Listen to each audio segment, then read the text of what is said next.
Bueno, muchas gracias. Gracias. Es el turno de Juan Luis Izaza, Strategic Planning and Innovation VP en DDB Latina.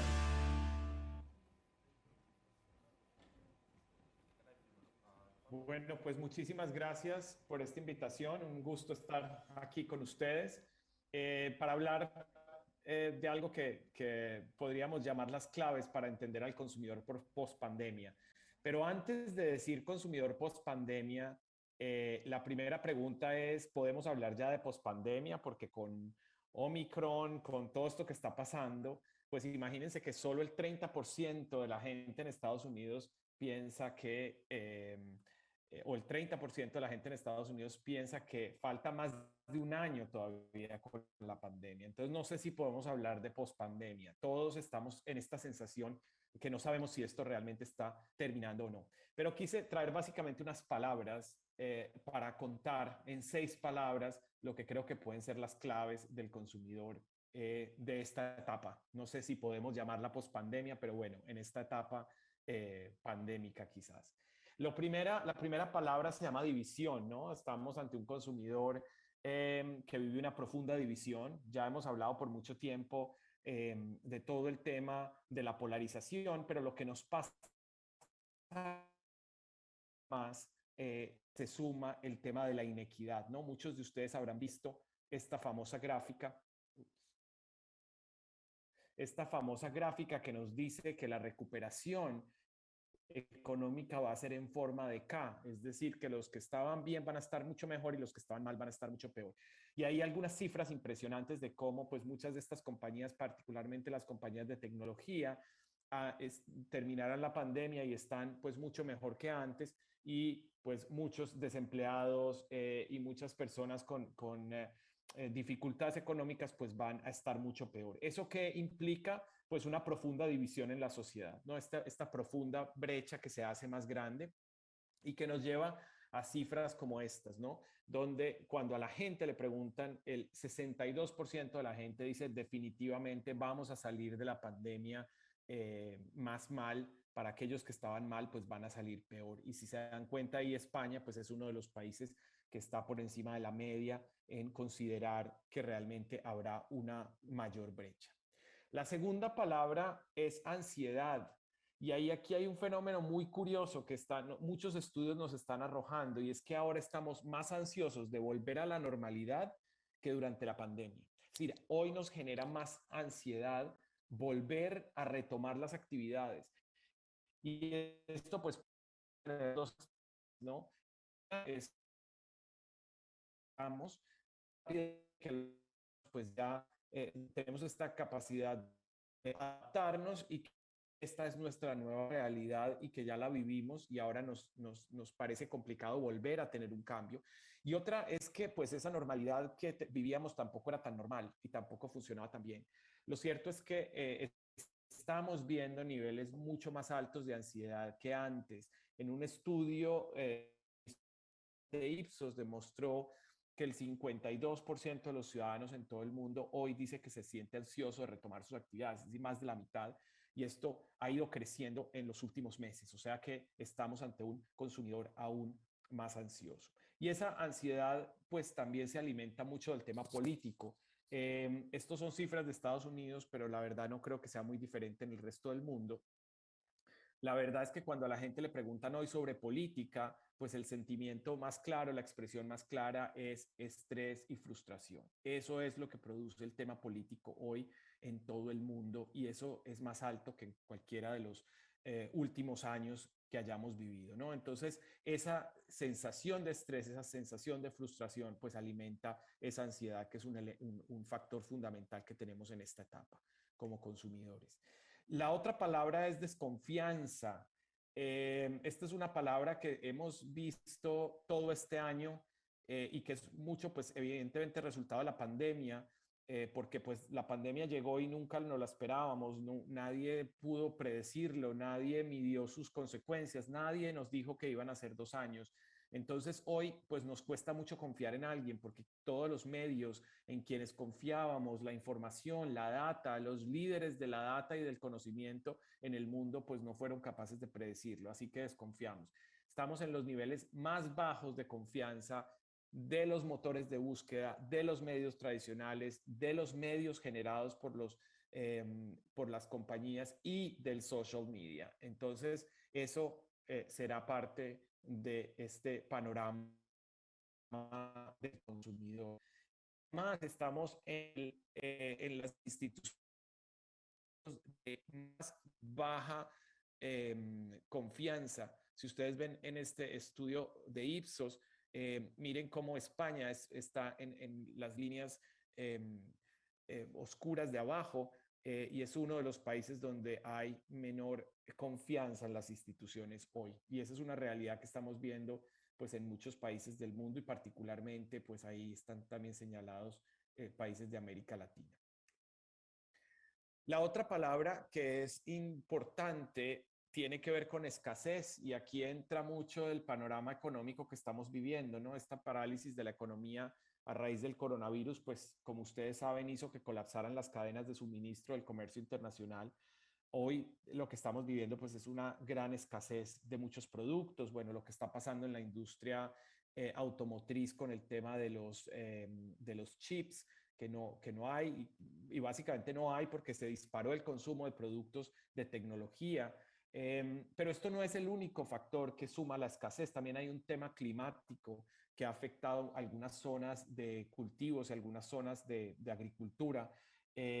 Así que son como suma de factores, no solo es la pandemia, también es un tema de cambio climático, pero esta es una realidad. Vamos a estar en el 2022, vamos a estar ante un consumidor que va a vivir una situación de escasez y que va a enfrentar la sensación de escasez. Mucha parte, como ustedes saben, dado por este tema de la inflación, ¿no? La más alta. Eh, Ahí vemos pues los países según los colores, pues evidentemente Argentina, Brasil, van a tener fenómenos, Turquía, van a tener fenómenos muy altos de inflación, pero en todo caso, pues seguramente esto va a afectar la economía y vamos a ver el impacto en todos los países del mundo, ¿no? Entonces, pues obviamente a medida que la gente tiene menos capacidad de compra, pues va a poder comprar menos cosas. Y ahí ojo con todas las marcas propias, con todas las marcas de supermercado, con todas las opciones de bajo precio, porque pues obviamente será la forma como el consumidor sobrevive, ¿no? La siguiente palabra es la flexibilidad y me parece bueno porque todas las anteriores parecen muy negativas y aquí aparece una que es positiva. No todo es negativo. La pandemia nos ha hecho ambidiestros, la pandemia nos ha hecho más flexibles, la pandemia nos ha enseñado que podemos movernos del mundo digital al mundo real con mucha más facilidad. Hoy estamos ante un consumidor que no está preocupado si el producto está online o está físico, es capaz de moverse entre los dos mundos, lo que sea más conveniente, lo que sea mejor para él, lo que le permita no tener ninguna molestia, no tener que la facilidad que le ofrezca pues un medio o el otro. Y de la misma manera, pues también la flexibilidad nos dice que nos vamos a mover cada vez más, como lo hemos visto en estos 20 meses de la pandemia, pues nos vamos a mover también mucho más fácil entre el mundo laboral, el mundo personal, lo cual no necesariamente es bueno, las vacaciones, el trabajo, en fin, pero básicamente vamos a estar viviendo mucha más flexibilidad. Y estaba mencionando en este estudio que hace Pew Center en Estados Unidos, miren cómo el 75% de la gente considera que las plataformas de video son un buen sustituto para la interacción de las personas. Entonces, esto rompe un poco el mito de que estamos en un Zoom fatigue y que ya no queremos más Zoom ni más reuniones online. Pues al parecer la gente ha encontrado que este es un buen sustituto. Eso no quiere decir que no haya un interés por tener espacios también. Ahora probablemente si nos hace de alguna manera tener que parar también o encerrarnos un poco, pues seguramente vamos a volver a extrañar también ese contacto personal. Pero esto es un cambio que ya ha generado una impronta en nosotros y en nuestra manera de trabajar y de vivir y definitivamente no hay Zoom fatigue. Al contrario, hay un interés por seguir muchos espacios sustituidos por el contacto personal. Y la última de las palabras, cómo no, faltaría más que no le diéramos un espacio muy importante a la conciencia, ¿no? Un resultado positivo de la pandemia es que ahora somos mucho más conscientes. La pandemia nos dejó tres cosas en términos de conciencia. Primero, responsabilidad con nosotros mismos, mucho más cuidado de la salud, mucho más interés por comer bien, por ejercitarnos. Eso definitivamente es un resultado de la pandemia. El segundo es un tema de conciencia con la sociedad, ¿no? Entonces, consumo de productos locales, de entender dónde se producen las cosas y todo esto que también ha tenido que ver con esta cadena de producción y con la escasez de los productos importados en muchos mercados. Y en tercer lugar, una conciencia con el mundo, con el planeta, ¿no? El tema ambiental muy fuerte, con muchos, como ustedes habrán visto, muchas conversaciones donde tratan de conectar el hecho de que estemos viviendo una pandemia con el hecho de que hemos sido irresponsables con el planeta, ¿vale?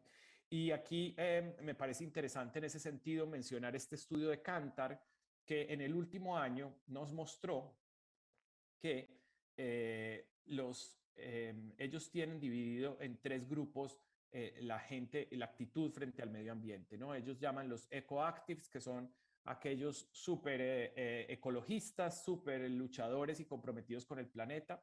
Hay otros a los que los llaman eco-considerers, que son los que en todo caso tienen en cuenta algunas acciones para el medio ambiente, y tienen también los eco-dismissers, que son los que en realidad no le dan mucha importancia al tema ambiental. Miren lo que pasó en el último año. Estos datos son recientes y el dato es del año 2020, el dato que está en gris y el dato que está en negro es de este año. Miren cómo caen los eco-dismissers y suben los eco-considers y suben los eco-actives. Y esa es la realidad de ese resultado de la conciencia. Y es también un tema de conciencia que tiene que ver con propósito, ¿no? Este estudio interesante de Vice Media Group, miren cómo dice en general las marcas que yo compro luchan por una misión o tienen una misión o un propósito, el 82% de los consumidores,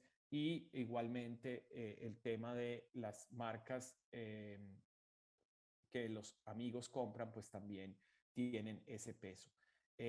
Un estudio también de White Polls en Estados Unidos nos muestra cómo la generación Z y los millennials, miren cómo efectivamente buscan las marcas que soportan las causas, miren cómo buscan evitar las marcas que se oponen a las causas que ellos soportan, y buscan por las marcas en esa lucha por que las marcas tengan una causa y que apoyen una causa. Eso hace parte de esa sensación de conciencia. Entonces, bueno, un poco para resumir, estas serían esas 6 palabras. Hablamos de división, hablamos de ansiedad, hablamos de desconfianza, hablamos de escasez, hablamos de flexibilidad y hablamos de conciencia.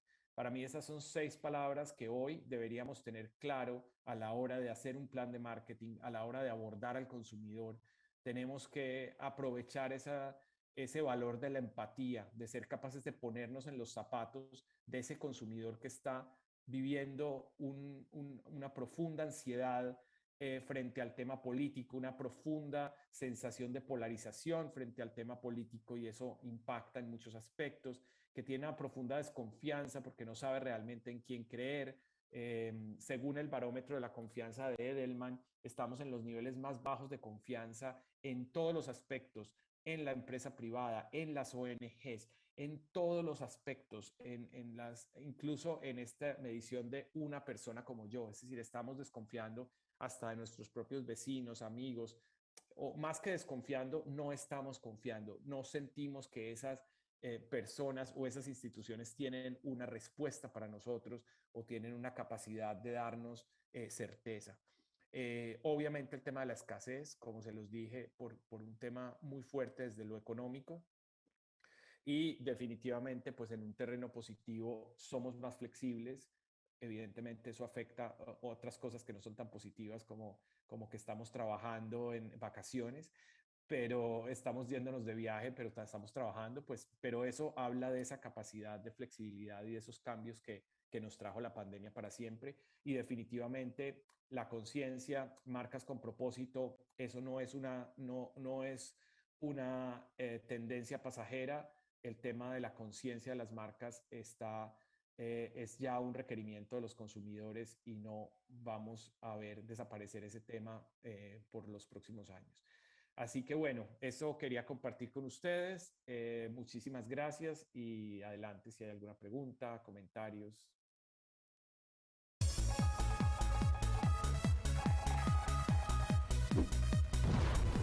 Questions and Answers con Javier Piedrahita, CEO and founder de marketingdirecto.com.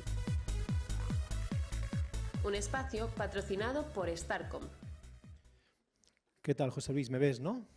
Me oyes, sí me ves, Sí, ¿no? te veo. Pues nada, digo que curioso, ¿no? Lo que decías de la confianza, ¿no? El problema de la confianza, la pérdida, y esta mañana teníamos una mesa en la que hablábamos justo de eso, ¿no? De lo importante que es la confianza. Era un poco más optimista esa mesa que tú, pero sí, es lo bueno. Aquí está el debate, ya está la controversia, es lo que me gusta de este tipo de eventos. Tú lo ves un poco más negro por lo que he visto, o por lo que estás sintiendo, lo que estás percibiendo en los clientes, supongo, y bueno, y otros intentan ahí decir que sí, que las cosas van muy bien. Entonces ahí te quedas un poquito siempre con un sabor entremezclado, ¿no? Yo lo que creo es que la confianza sí es una súper oportunidad para las marcas. Pero que no va bien, Es has decir, dicho, que no va bien la cosa, que la gente claro, está desconfiada. claro, Lo has dicho claro. tú ahora mismo. Claro, claro, hay una profunda desconfianza en las marcas, desconfianza sobre todo en las corporaciones. Hay una gran desconfianza, esa es la sensación del consumidor, pero como siempre, pues aquel que logre hacer una comunicación que genere certeza, aquel que logre trabajar sobre los hechos y no sobre las promesas, pues seguramente va a ganar la confianza que... Y esas corporaciones son las que se están gastando mucho dinero en comunicar lo bien que lo hacen, lo sostenibles que son, el poco plástico que ya van a usar o que están quitando. Están haciendo un esfuerzo muy grande. Y luego vemos lo que dices tú, vemos, esta mañana lo comentábamos, los estudios estos de Havas, ¿no? Que decían que la gente, realmente muchas marcas, pues no sé, no creen mucho en ellas o no las ven tan importantes en su vida. Sea antes de la pandemia, después quizás más. Es decir, que está claro que tenemos que cambiar un chip, tenemos que cambiar mucho, ¿no? En este sector. Quiero decir, alguna dirección hemos tomado que no va en el camino correcto y ahí toca a ver si encontramos en este tipo de eventos o de alguna forma el camino que debemos hacer. Luego también es verdad que todos hacemos lo mismo, ¿no? Todos ahora el tema sostenibilidad ya lo estamos trillando. Es decir, está bien, es importante, pero de pronto todo es lo mismo, quitamos el plástico tal y dices, bueno, ya esto lo he visto, ya lo ha hecho el otro y al final ya no sé ni quién, ahora se me ha quedado congelado. No sé, ¿le ha asustado? Pero, bueno, ¿alguna pregunta o alguna...? Es que no te veo ahora o se ha quedado un poco congelado. Ahora vuelves, ¿no? No sé. No te escucho. Te escucho. Sí, me escuchas, ¿no? Digo que muchas marcas están haciendo algo parecido, ¿no? Es decir, que todas van en la misma dirección ahora mismo con ese tema, ¿no? Eso no sé cómo lo ves tú. Ahora te has ido del todo. Bueno, pues entonces lo dejamos aquí, a menos que no quiera alguien comentar algo más. Lo dejamos aquí, seguimos, ¿no, Sandra? Porque se está yendo la conexión, por lo que veo. Y es que estas son las cosas que pasan en el directo y cuando tenemos a invitados tan lejos como el que teníamos, que nos ha dado una ponencia de lo más interesante.